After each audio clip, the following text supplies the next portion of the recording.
Dans le crépuscule rouge du Sahel, une opération révolutionnaire prend forme. Ce n'est pas une armée de conquête, mais une mobilisation de volontaires prêts à défendre leurs terres.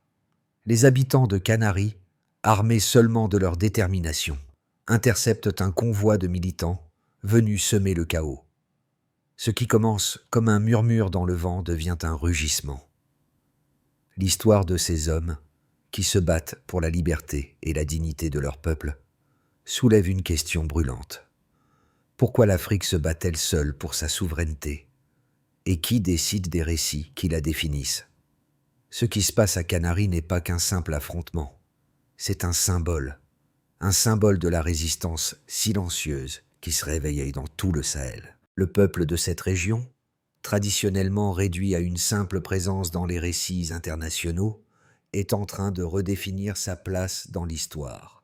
Chaque victoire contre l'oppresseur, chaque moment où les habitants prennent les armes non pour envahir mais pour protéger, montre qu'un changement profond est en marche.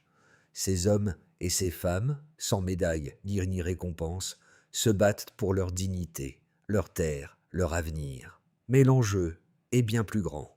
Il touche à la souveraineté de l'Afrique elle-même. Une souveraineté qui ne doit pas être laissée aux mains d'acteurs étrangers ou d'alliances imposées, mais qui appartient au peuple.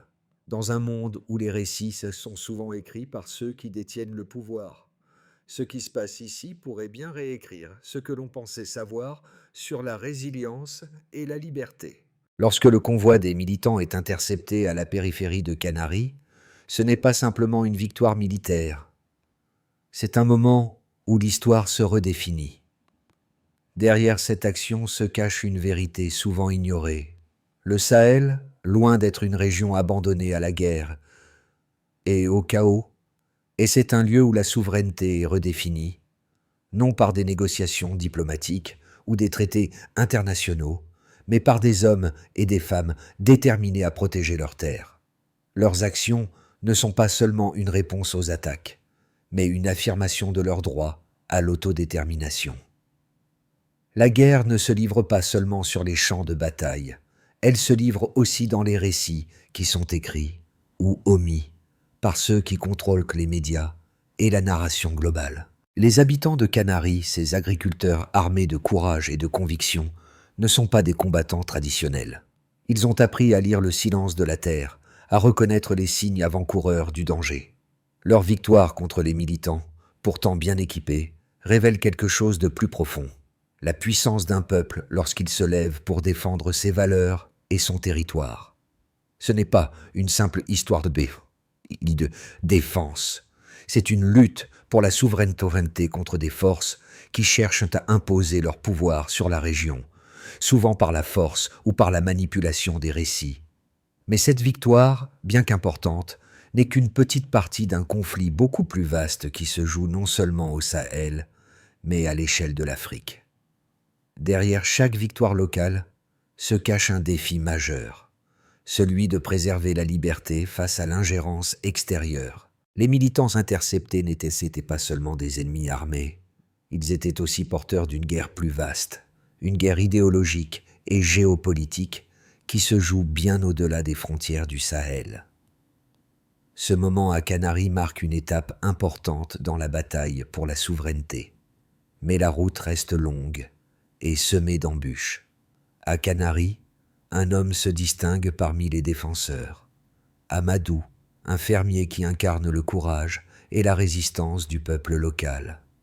Son histoire est celle de milliers d'autres qui ont pris les armes, non par choix, mais par nécessité.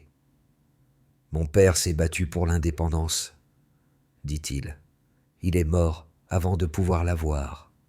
Aujourd'hui, je me bats pour la même chose. » Ces mots, bien que simples, portent un poids immense.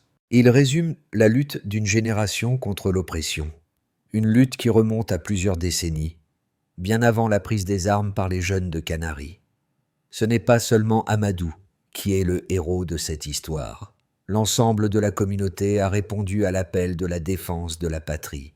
Les hommes et les femmes de Canaries n'ont pas été formés dans des académies militaires, mais dans la dureté de la vie quotidienne, dans les champs, où ils ont appris à lire les signes de la terre. Lorsque le convoi des militants est arrivé, c'est ce savoir ancestral qui a guidé leur réponse. L'attaque n'était pas qu'une question de confrontation militaire.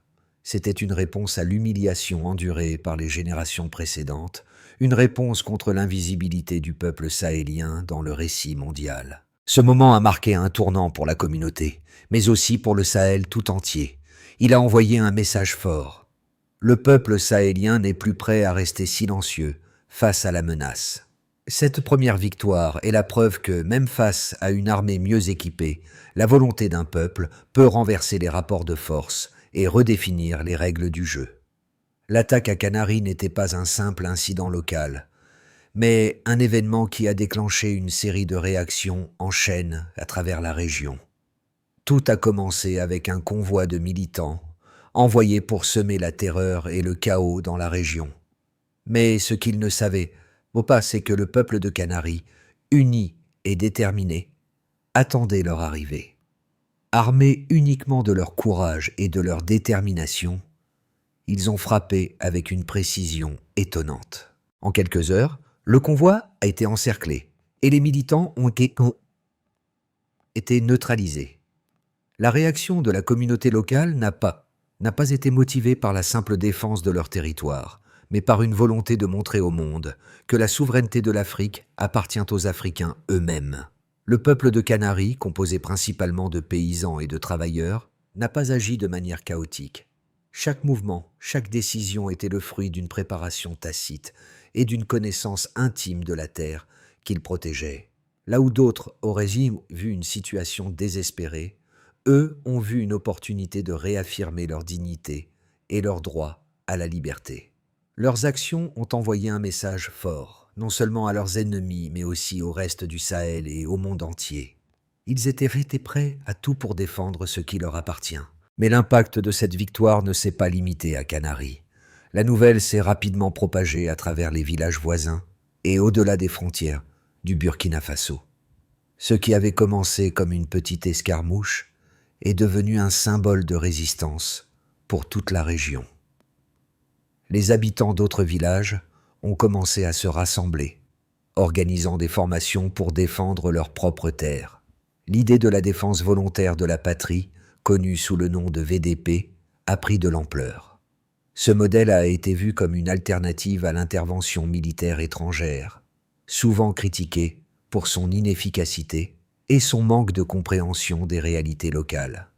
Les autorités burkinabées, autrefois hésitantes, ont commencé à reconnaître la nécessité de soutenir ces mouvements locaux. Elles ont vu dans la victoire de Canaries la possibilité d'une réponse plus locale et plus adaptée à la guerre qui ravageait la région.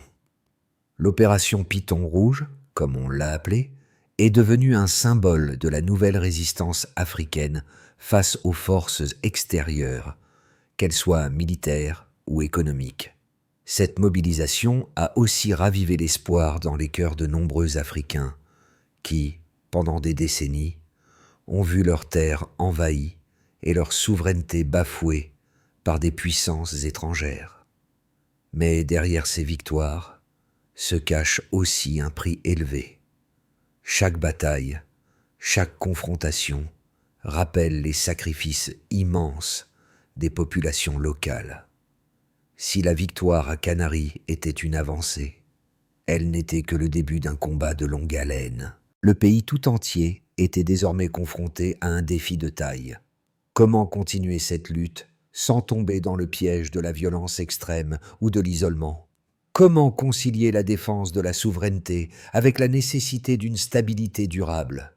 Les événements qui ont suivi à Canaries ont montré que l'armement et la force militaire seuls ne suffisent pas pour gagner la guerre.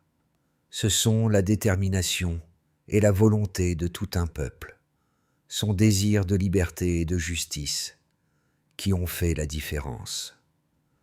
C'est cette conviction qui a propulsé la résistance, bien au-delà de Canaries, et qui a inspiré une nouvelle vague de soutien à travers tout le Sahel. L'impact de la victoire à Canaries dépasse largement la simple symbolique. Il repose sur des faits mesurables qui soulignent l'efficacité des actions menées par la population locale, même face à des adversaires mieux équipés. Une analyse approfondie des résultats montre que les forces de défense volontaire, appelées VDP, ont non seulement neutralisé un nombre important de militants, mais ont également réussi à capturer des armes, des munitions et des fournitures militaires cruciales, sans l'aide de renforts étrangers. Ce qui semblait être une situation désespérée pour les habitants de Canaries est devenu une démonstration de puissance locale et de stratégie. En termes de pertes, les rapports indiquent qu'au moins 50 militants ont été neutralisés lors de l'attaque, tandis que la population locale a enregistré un nombre minimal de victimes. Le convoi capturé contenait des dizaines de caisses de munitions, des médicaments, des vivres, ainsi que des détonateurs et des cartes stratégiques, ce qui montre que les militants étaient bien plus organisés et mieux équipés que ce que l'on aurait pu imaginer. Cependant, ces préparatifs ont été largement contrecarrés par la connaissance du terrain et la capacité de réaction rapide des VDP. Un rapport interne du gouvernement burkinabé a révélé qu'en moins de 2 heures, les VDP avaient réussi à encercler le convoi, limitant ainsi les possibilités de fuite ou de résistance des militants. Les informations recueillies lors de cette opération ont permis de mettre à jour des réseaux de logistique terroristes à travers le Sahel, identifiant des routes utilisées pour le trafic d'armement et d'équipements militaires.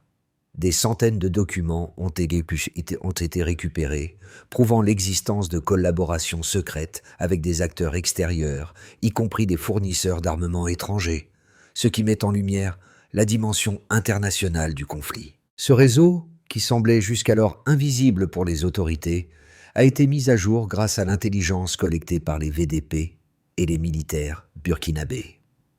La capture de ces informations a permis de démanteler plusieurs cellules terroristes à travers le pays et dans les pays voisins, avec une réduction notable des attaques contre les infrastructures locales. En termes de coûts matériels, l'attaque a également mis en lumière la faiblesse des groupes militants en matière de soutien local.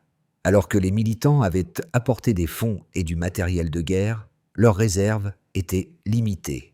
De l'autre côté, les VDP ont prouvé que la force de la détermination, même sans une logistique sophistiquée, peut avoir un impact considérable. En effet, les militants, qui s'attendaient à une résistance plus passive, ont été confrontés à une rébellion active et bien organisée. La récupération de ces fournitures militaires et documents stratégiques a révélé que la communauté internationale sous-estime toujours la capacité de résistance des populations locales et leur capacité à lutter sans attendre de l'aide extérieure.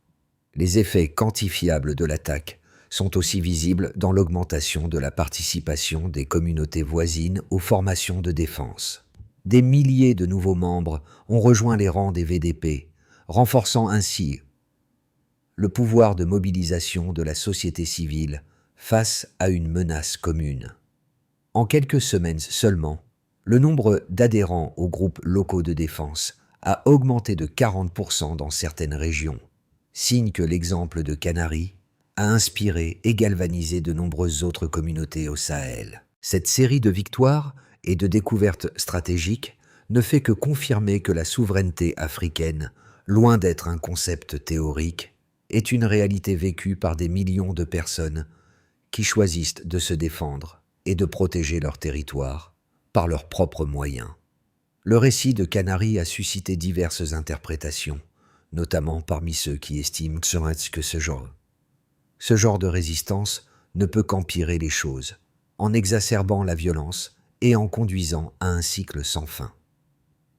Les critiques affirment qu'en prenant les armes, les habitants de Canaries risquent d'attirer davantage de représailles, notamment de la part des militants ou d'autres groupes armés présents dans la région.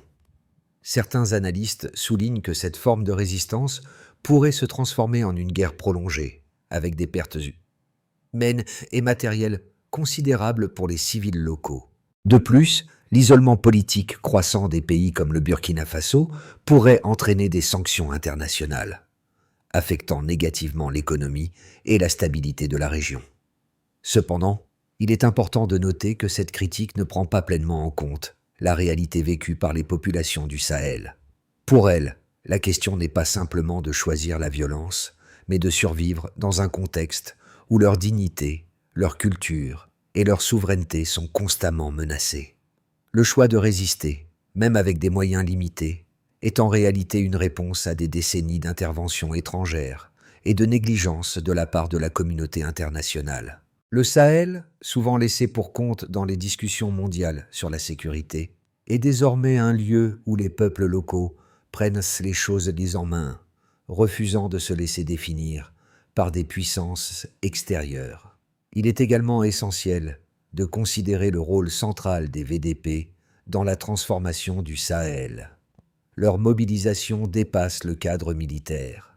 Elle représente un processus de redéfinition de la souveraineté et de la résilience. Plutôt que de voir cette résistance comme une escalade de la violence, il convient de la percevoir comme une réaffirmation de l'autodétermination.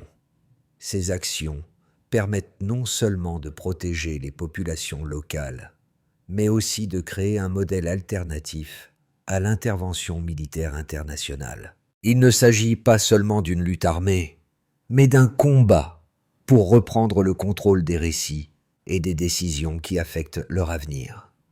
En réalité, cette résistance montre qu'il est possible d'affronter des ennemis bien plus puissants sans recourir à des méthodes conventionnelles. Les VDP ont prouvé qu'une mobilisation locale, basée sur des valeurs communes de protection et de solidarité, peut avoir un impact réel sur le terrain, tant sur le plan militaire que sur le plan psychologique. Cela remet en question la perception selon laquelle seules les grandes puissances militaires peuvent dicter les règles du jeu dans la région. Ce que nous avons vu à Canaries n'est que le début. La victoire locale ne s'est pas seulement mesurée en termes militaires, mais en termes d'impact psychologique. Elle a montré au Sahel que l'autodéfense n'est pas seulement une nécessité, mais une possibilité. Ce n'était pas simplement une victoire contre un convoi terroriste. C'était un message envoyé à la communauté internationale et à ceux qui se croyaient à l'abri derrière leurs frontières, que l'Afrique, et plus spécifiquement le Sahel, n'attend plus de permission pour se défendre. La véritable transformation ne réside pas dans l'affrontement avec les militants, mais dans le passage d'une mentalité de victime à celle de gardien. C'est un tournant décisif où des communautés, autrefois ignorées, prennent l'initiative de protéger leur terre et leur souveraineté. L'opération Python Rouge ne représente pas seulement une opération militaire réussie, mais un symbole d'un changement plus profond. Le Sahel, longtemps considéré comme une zone de conflit perpétuel, est en train de réécrire son propre destin, de l'intérieur. Ce retournement de situation pourrait bien être le début d'une nouvelle ère, où l'Afrique ne sera plus perçue comme le terrain de jeu des puissances extérieures, mais comme un acteur capable de définir ses propres règles. Les répercussions de l'intervention à Canaries dépassent largement la simple victoire militaire. Cet acte de résistance a résonné au-delà des frontières du Burkina Faso et a eu un impact direct sur les dynamiques géopolitiques de toute la région du Sahel. L'un des effets les plus immédiats a été l'augmentation du soutien populaire pour les mouvements de défense volontaire à travers la région. Ce modèle de résistance, axé sur la participation active des communautés locales, a rapidement trouvé un écho dans d'autres villages et a même inspiré des groupes dans des pays voisins, comme le Mali et le Niger, à s'organiser de manière similaire. En l'espace de quelques semaines, des milliers de civils se sont enrôlés dans des unités locales, unifiant ainsi des populations qui, jusqu'alors, étaient divisées par des conflits internes ou des rivalités historiques. L'élément clé de ce changement réside dans le renversement de l'approche militaire traditionnelle. Les forces de défense locales, en s'appuyant sur leur connaissance intime du terrain et leur volonté farouche de défendre leur patrie, ont réussi à neutraliser une menace qui semblait insurmontable. Ce modèle de défense populaire, qui repose sur l'autodétermination, a redéfini la manière dont les conflits doivent être menés dans la région. Plutôt que de dépendre d'interventions militaires étrangères ou de forces armées nationales souvent mal équipées, ce mouvement montre que l'autodéfense locale, fondée sur l'unité communautaire, et une résilience collective peut être un outil puissant dans la lutte pour la souveraineté. Les effets de cet événement ne se limitent pas à la sphère militaire. Ils se manifestent aussi dans la manière dont la communauté internationale réagit à la situation au Sahel. Jusqu'à présent, les tentatives d'intervention extérieure ont été principalement axées sur la gestion des crises humanitaires et la lutte contre le terrorisme. Toutefois, les résultats de ces interventions ont souvent été mitigés et la situation a parfois empiré. L'intervention locale, quant à elle, a permis de créer des solutions plus durables, fondées sur l'engagement direct des communautés locales, tout en minimisant les pertes humaines et matérielles. Une autre conséquence directe a été l'augmentation de la pression sur les forces extérieures, notamment les pays européens et les États-Unis, qui ont longtemps soutenu les régimes locaux avec des financements et des formations militaires. La réussite de Canary a remis en question la validité de ces approches. Plutôt que de renforcer des régimes souvent perçus comme faibles ou corrompus, la véritable force semble résider dans les mouvements populaires qui défendent leur propre sol. Enfin, cette mobilisation a renforcé la cohésion sociale au sein des communautés locales, là où la violence et l'instabilité avaient créé des divisions. L'engagement collectif dans la défense de la patrie a soudé les populations. La réussite de Canary n'a pas seulement été une victoire contre un ennemi extérieur, mais une victoire pour le peuple, qui a retrouvé un sens de solidarité et d'unité face à l'adversité. Cet aspect est crucial dans une région qui a trop longtemps souffert de divisions internes. Dans un sens plus large, l'impact de cette victoire pourrait aussi redéfinir la perception de l'Afrique dans le contexte international. Plutôt que de considérer le continent comme un terrain d'intervention militaire ou d'aide humanitaire, le monde pourrait commencer à reconnaître l'Afrique comme une région capable de résoudre ses propres problèmes, avec des solutions endogènes, puissantes et durables. Les 6 à 12 mois qui suivront l'intervention à Canary seront cruciaux pour l'avenir du Sahel et de la résistance locale. 3 scénarios peuvent émerger, chacun ayant des implications profondes sur la stabilité régionale, la souveraineté africaine et les dynamiques internationales. Dans le meilleur des cas, la victoire à Canary servira de catalyseur pour un mouvement plus large à travers le Sahel. Les communautés locales, inspirées par cet exemple, commenceront à former des groupes de défense civils similaires dans d'autres régions. L'influence des forces internationales, notamment des puissances étrangères comme la France et les États-Unis, diminuera à mesure que les régimes africains adopteront un modèle plus autonome, axé sur l'autodéfense. L'opération Python Rouge deviendra un modèle pour d'autres pays sahéliens et les autorités locales, renforcées par la légitimité populaire, parviendront à établir un équilibre fragile mais durable entre sécurité locale et coopération internationale. Les acteurs régionaux, comme l'Union africaine, commenceront à jouer un rôle plus actif dans la gestion des conflits internes, réduisant ainsi la dépendance vis-à-vis des interventions extérieures. En revanche, si la situation dégénère, la résistance locale pourrait se heurter à une intensification de la violence. L'attaque de Canary pourrait provoquer une riposte violente des groupes militants, ainsi que de puissances étrangères qui craignent de perdre leur influence sur la région. Les acteurs extérieurs pourraient renforcer leurs efforts en soutenant des régimes répressifs ou en intensifiant leurs interventions militaires. Le Sahel pourrait se retrouver plongé dans un cycle de violence, les communautés locales étant prises entre deux feux, la répression des autorités locales et l'agression des groupes militants. Cela pourrait également exacerber les divisions internes au sein des sociétés sahéliennes, notamment entre les différentes ethnies et groupes religieux, créant des fractures difficiles à réparer. Le scénario intermédiaire pourrait être celui d'un équilibre fragile, où les populations locales continuent de défendre leur territoire, mais où la pression internationale reste forte. Une coopération limitée avec les forces étrangères pourrait se maintenir, tout en laissant place à une autonomie accrue des communautés locales. Les pays du Sahel pourraient commencer à réexaminer leurs relations avec les puissances extérieures, en cherchant à équilibrer l'aide militaire et les interventions avec une plus grande indépendance politique. Cependant, ce scénario ne serait pas sans défi, car il exigerait des compromis délicats et des négociations constantes pour maintenir l'équilibre entre souveraineté locale et pression internationale. Ce scénario pourrait voir une montée des tensions internes, tandis que les régimes régionaux chercheront à exploiter ces fractures pour maintenir leur pouvoir.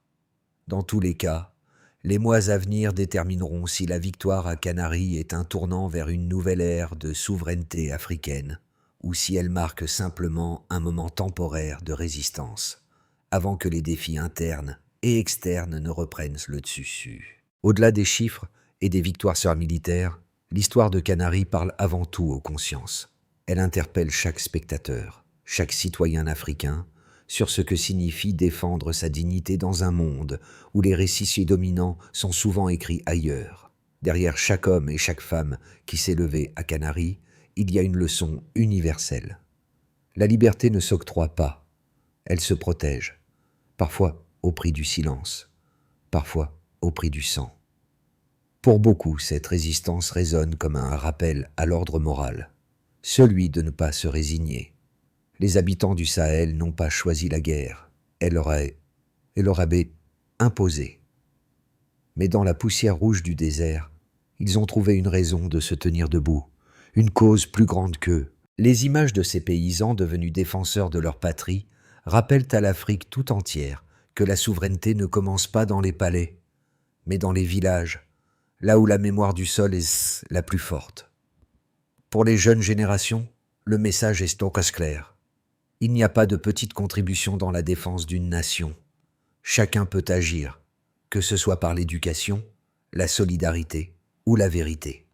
Ibrahim Traoré, devenu symbole de cette nouvelle ère, incarne cette idée, celle d'un continent qui n'attend plus d'être sauvé, mais qui choisit de se relever lui-même.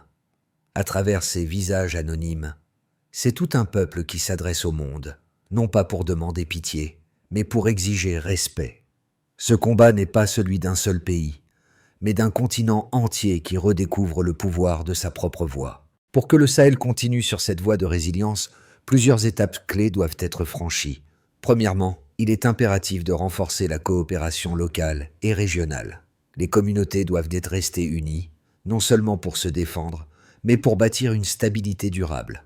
La création de structures de défense locale et le renforcement des capacités de ces communautés peuvent offrir une solution pérenne à la menace terroriste, en créant des réseaux de protection autonomes, mais aussi solidaires entre eux.